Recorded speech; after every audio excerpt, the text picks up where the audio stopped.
Ya, ini Mas Putra, ini Bu Feby sudah cukup banyak penjelasannya, Pak Joko tadi sudah menambahkan juga. Nah, catatan Anda, apa yang mesti betul-betul dipertimbangkan oleh pemerintah jika tetap ingin mengembangkan biomasa ini sebagai energi alternatif? Yang paling penting sekarang adalah memastikan rencananya forecast dari PLN itu kredibel, yang bisa dipegang oleh investor. Karena begini, kembali lagi, kalau kita mau meningkatkan sebuah industri dari skala yang sangat rendah, terus kita berharap dalam 4-5 tahun ke depan bisa naik sampai 9 juta ton. Semua orang yang akan menanamkan uang bertanya dua hal. Pertama, tadi Pak Joko sudah bilang, bagaimana harganya? Itu dulu. Nah, itu mungkin menunggu peraturan-peraturan apa yang harus di-issue. Dan kedua adalah bagaimana komitmen jangka panjangnya. Nah, pertanyaan kedua ini, Mbak Rike, kembali lagi kami berharap dalam RUPTL berikutnya, PLN bisa menerbitkan sebuah forecast yang benar-benar kredibel. Karena sampai hari ini sudah cukup banyak orang yang mempertanyakan, ini bagaimana, kembali lagi, PLN, power generation share ke depannya akan menurun selama 10 tahun ke depan ketika IPP swasta banyak masuk. Tetapi hal ini tidak tampak di dalam proyeksi biomasa. Jadi kalau saya mau menanamkan uang misalnya sekian miliar, tentunya orang bertanya-tanya, oke, demand-nya hari ini mungkin ada, tapi 5 tahun dari sekarang bagaimana? Nah, ini masih menjadi pertanyaan besar. Jadi kalau berbicara bagaimana supaya skala sebesar itu bisa tercapai, tentunya kita tengah berbicara bagaimana memastikan investasinya bisa masuk. Yang tentunya tidak kalah pentingnya, pasti Pak Joko sangat familiar bahwa ini akan melibatkan banyak tenaga kerja. Jadi kalau kita berbicara tenaga kerja yang dilibatkan dan sebagainya, tentunya orang yang dipekerjakan juga ingin memastikan keberlangsungan industri tersebut. Jadi saya berharap ada sebuah rencana yang bisa kita pegang dalam 5 tahun, 10 tahun ke depan, yang kredibel, yang sesuai dengan pertanyaan-pertanyaan tadi bisa menjawab bagaimana komposisi IPP versus PLN, karena hari ini hanya pembangkit PLN yang direncanakan melakukan co-firing. Dan itu saat ini belum terjawab. Dan kami berharap pertanyaan ini bisa dijawab baik oleh PLN maupun dari Kementerian SDM. Mungkin itu dulu. Ibu Feby. Nah, untuk co-firing ini, Mas Putra, memang kalau di regulasi kami, jadi memang PLN wajib sesuai dengan komitmennya. Mereka kan sudah membuat konsep untuk RUPTL-nya hingga tahun 2030 dan sudah memasukkan co-firing di sana. Nah, kami juga menghimbau untuk yang di luar PLN, yang di luar PLTU yang milik PLN, ini juga kita dorong untuk voluntary mereka melakukan co-firing. Dan beberapa dari mereka juga sepertinya sudah melakukan approach dengan kami untuk kemudian juga mereka akan melakukan co-firing. Karena terus terang, kalau kita melihat tren global, ya mau tidak mau ke depan itu ya memang permintaan pasarnya sudah mengarah ke sana.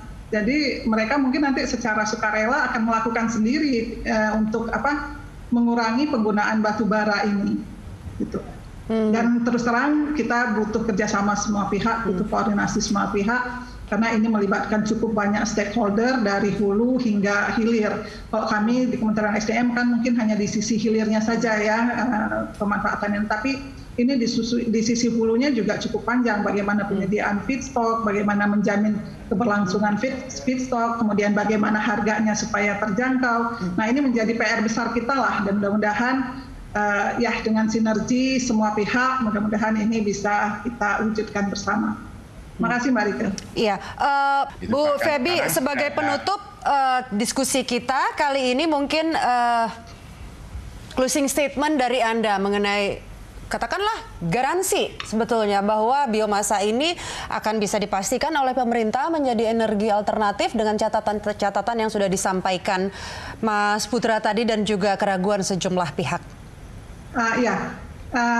Ya tadi kita sudah diskusi panjang lebar ya. Kalau kita melihat dari sisi potensi kita cukup besar karena kita juga negara agraris. Kemudian kalau kita melihat dari sisi keseriusan off-takernya dari pihak PLN juga sudah sangat serius. Nah, ini mungkin kita mencoba mendorong, kami juga dari pemerintah berupaya semaksimal mungkin segala regulasi ini bisa cepat keluar. Kemudian juga terkait dengan spek teknis ini juga kita coba segera selesaikan yang masih belum ada.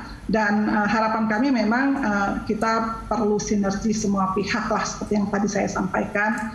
mudah-mudahan memang program ini bisa menjadi salah satu andalan kita untuk mencapai target 23% di tahun 2025. Demikian Mbak Rike. Iya, Pak Joko tadi ingin memberikan closing statement, singkat saja Pak. Ya oke, kalau saya sebetulnya terutama untuk co-firing ini ya, usulan saya kalau dengan PLN itu agak misalnya harganya rada repot karena dia punya target cuma 600 padahal pasarannya minimum 750. Saya sebetulnya usulkan itu lebih baik suplai biomas itu digabungkan dengan biomasnya misalnya 5% di PLTUA gitu.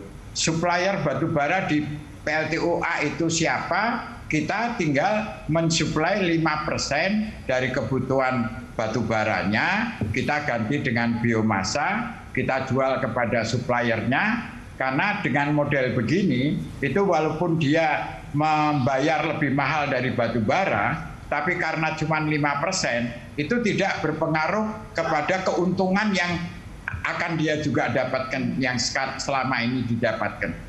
Ada pengaruhnya itu kalau 5% dari selisih harga paling cuman mengurangi keuntungan dia itu 0,01%, Bu. Saya sudah hitung. Ya, gitu. Pak Joko, Ibu Febi sudah tersenyum. Saya rasa juga sudah dicatat itu ya apa masukan dari Pak Joko. Oke, terakhir ini closing statement dari Mas Putra. Singkat aja Mbak Rika, pertama kembali lagi credible plan. Kita menunggu kabar dari PLN dan juga pemerintah baik melalui RUPTL dan sebagainya mengenai kelayakan teknis dan harga. Jadi tentunya ada kelayakan teknis tapi juga ada kelayakan ekonomis tentunya ya. Dan kedua, mudah-mudahan tadi yang Ibu Febi sampaikan ya, bahwa kita berharap bahwa jangan co-firing ini mengendorkan semangat di sektor-sektor renewable energy yang lain, karena yang dikhawatirkan misalnya 5 tahun dari sekarang ternyata target yang besar itu tidak tercapai, gunung yang ini tidak terdaki, yang sana juga tidak tersampai. Jadi kita berharap dua-duanya jangan sampai mengendorkan renewable energy yang lain. Itu aja mungkin Mbak Rika, terima kasih. Baik, terima kasih Mas Putra, Pak Joko, dan Bu Febi sudah meluangkan waktu berdiskusi mengenai plus minus biomasa. Tentunya opsi-opsi pemerintah untuk mengimplementasikan energi alternatif ini harus dihitung matang-matang agar pada akhirnya nanti tidak merugikan lingkungan dan juga masyarakat. Pemirsa, sampai di sini Green Talk kali ini. Ayo jaga bumi, selamatkan masa depan. Saya Rika Amru pamit, sampai jumpa.